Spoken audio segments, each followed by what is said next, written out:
Go ahead. What do you think of Senator Kelsey's plan to have judicial selection modeled on the federal model? Well, I mean, I've actually said in the past, if it was my preference, that's how I would set it up. I've been real clear about a couple of things. First of all, I'm not in favor of elections, and I do think it'd be wise to clear it up with the Constitution and make it real straightforward to everybody. So I think there's a lot of ideas out there being circulated right now. That's one of those that I think might work. Have you come any closer to preference in the presidential primary? I really hadn't. I mean, I probably will at some point in time, but I'm not close to announcing endorsement today. Has Lieutenant Governor Ramsey tried to talk to you about Rick Perry? We've had a few conversations.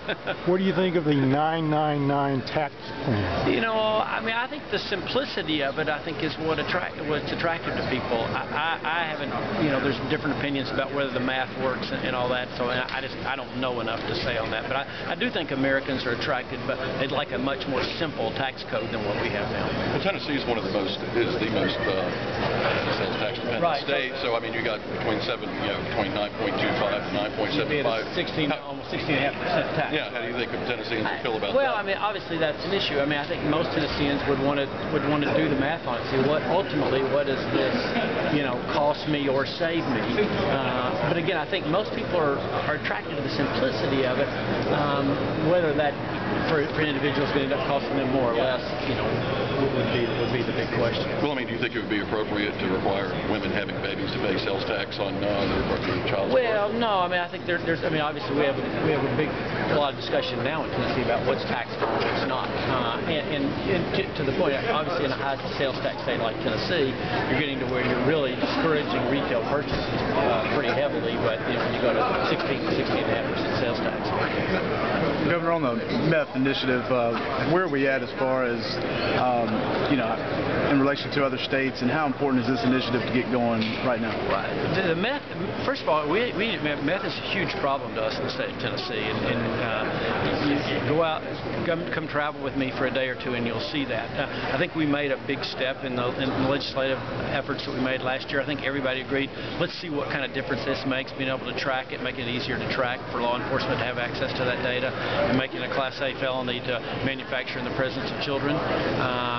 But I think it's a serious enough problem we all then need to constantly reevaluate whether that's the answer or not. Over the federal government cut millions of dollars to help in disposing of labs. Right. How would that affect the city? Well, in the past, the federal government's paid for the cleanup when we had this, and that money went away. Basically, most of that's fallen on local law enforcement, and so it's an added financial pressure. That there's a few places where we've helped because it's come under our jurisdiction, but most of that's ended up in the local laps, and they're feeling the pain of that. You put money into it to help the locals? Yeah, I mean, obviously we have a pretty stressed out budget as well. So again, I think one of the things we can do, hopefully, is to cut. One of the ideas of tracking this and cutting off the flow of pseudoephedrine for the wrong uses is the answer. Rather than spend all our money cleaning up and then incarcerating people, let's see if we can cut off the flow at the beginning. Just as told the DAs, you work with them on their pay. TSEA, of course, has a study showing there's 1,000 states employees on food stamps. Yeah. We work on their pay. I mean, I've said all along, I think compensation in the state is an issue, but my thought is you look at the whole approach, everything from salaries to benefits to health insurance costs. And ultimately, we have to be competitive with the market. Right now, the economy's slow.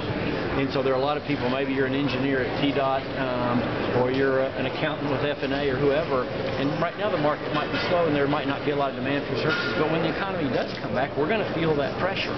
So ultimately what I'd like to do is to really do market comparable wage comparisons to see where we stand. And in the end, we did that in the city of Knoxville. We ended up adjusting some places drastically and realized the other places we were fine with the market. What do you think that lowest level employees are fine with them? Well, I mean, again, I think I think what you have to look and say is, well, what is the situation? Are they an entry-level employee with 4 or 5 children, and that can impact the formula for food stamps or the SNAP program? So you really have to break it down. How many of those are part-time people to know kind of what is the fundamental issue? You were talking with the DAs up there. They're interested in more help with salaries. Sure. You're indicating that. I mean, would you single them out over these 1,000 state employees that really need additional help? Again, I think the DA, but their argument would be, I think, a great example. Their argument is, hey, we're hiring these attorneys who can be out there in the market making X dollars, and we can't pay them 80% of X and get the type of talent we need to prosecute crimes. That's again what I go back to saying is, let's make certain for that job that we're as market competitive as we can be. That's probably a longer-term fundamental restructuring of how we pay people. The meth task force has said every month this year that they've had money to bust meth labs. The busts have been up compared to last year. Does that raise the stakes or the ante or the scrutiny on the law that Shelton's passed in terms of what you might have to do to avoid hitting 2,000 again going forward, 2,000 meth busts? Oh, I think anytime arrests are one of those things. Is it a good thing or a bad thing? Is it a good thing that you're catching more of them, or a bad thing that there's more to be caught? And so I'm not certain in this case which is the answer. But I do think I think the heightened sensitivity and the heightened vigilance from local law enforcement is meaning more arrests, which I think hopefully will eventually cut the problem down.